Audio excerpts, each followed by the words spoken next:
మనం రాష్ట్ర గీతంగా ఆ రోజు మనం చేసుకోవాలనుకున్నాం.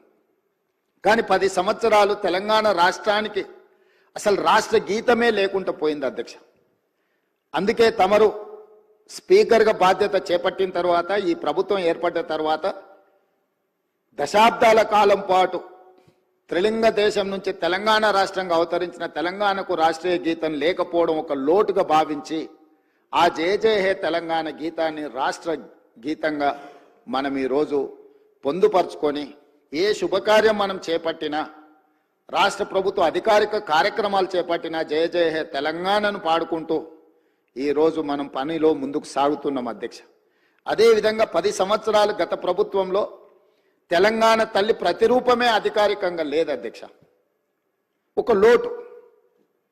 ఈరోజు మన ప్రతీక, మన భావన, మన ఆలోచన, మన ఆత్మగౌరవం, మన అస్తిత్వం ఉట్టిపడే విధంగా చాలామంది తెలంగాణ ఉద్యమంలో పాల్గొన్న ఉద్యమకారులనే కాకుండా కవులను, కళాకారులను, తెలంగాణ సంస్కృతి పట్ల అంకిత భావంతో పనిచేసిన వాళ్ళందరితో చర్చించి చర్చలో 2 అంశాలు ప్రస్తావనకు వచ్చినాయి అధ్యక్ష. ఒక అంశం తెలంగాణ దేవత, రెండవ అంశం తెలంగాణ తల్లి. తెలంగాణ మూర్తి దేవతలాగా వజ్ర వైదూర్యాలతో, కిరీటాలతో, భుజకీర్తులతో ఉండాలా, లేకపోతే తెలంగాణ తల్లి మన తల్లిలాగా మన ఇంట్లో మన అమ్మను చూసుకుంటే మనకి ఏ విధంగా అయితే సంతృప్తినిస్తుందో, ఒక అమ్మ మనల్ని ఎంత ప్రేమగా గుండెల్లో పెట్టుకొని చూసుకుంటుందో అట్లా ఉండాలని ప్రస్తావన వచ్చినప్పుడు మేధావులు, ఉద్యమకారులు, కవులు, కళాకారులు మనం తెలంగాణ తల్లి అనే భావనతోనే ఉద్యమ బాట పట్టినాం.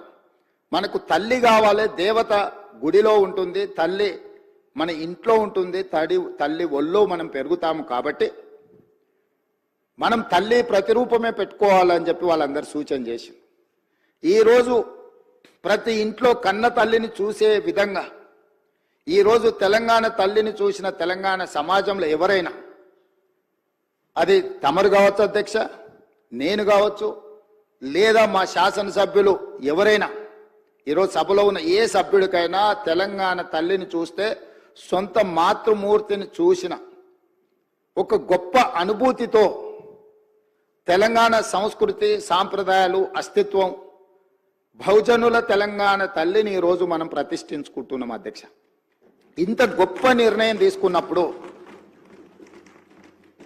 డిసెంబర్ 9 ఎలాంటి వివాదాలు, రాజకీయాలకు తావు లేకుండా తెలంగాణ సమాజం అంతా, రాజకీయ పార్టీలు కావచ్చు, ప్రజాప్రతినిధులు కావచ్చు, అదేవిధంగా రైతు కూలీ సంఘాలు కావచ్చు, లేకపోతే తెలంగాణ సమాజంలో వివిధ సామాజిక వర్గాలకు ప్రాతినిధ్యం వహిస్తున్నారు కావచ్చు, 4 కోట్ల తెలంగాణ సమాజం అంతా ఒక్కటై ఏకగలంతో ఈరోజు తెలంగాణ తల్లి అవతరణ ఉత్సవాలు జరుపుకుని ఉంటే బాగుంటుంది.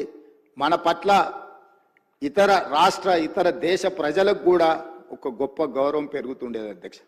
దురదృష్టవశాత్తు కొంతమందికి ఇది నచ్చలేదు. ఒక వ్యక్తి, ఒక కుటుంబము, ఒక పార్టీ ఆలోచననే 4 కోట్ల తెలంగాణ ప్రజలన్న ఆలోచన, భావన సమంజసం కాదు. మధ్య యుగాలలో చక్రవర్తులు నేనే రాజ్యం, రాజ్యమే నేననే భావనలో, భ్రాంతిలో ఉండేవాళ్ళు అధ్యక్ష.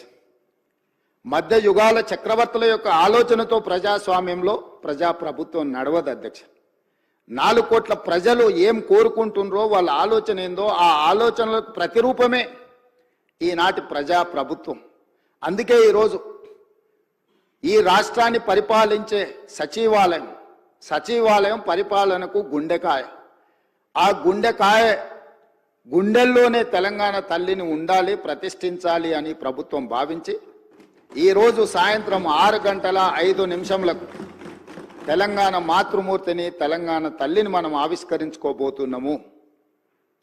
ఈ సందర్భంగా నేను సహచర శాసనసభ్యులకు, తెలంగాణ ప్రజానికానికి, ప్రతిపక్షాలు కావచ్చు, పాలకపక్షం కావచ్చు, ఇతర రాజకీయ పక్షాలకు తమరి ద్వారా నేను సాదరంగా ఆహ్వానం పలుకుతున్నా.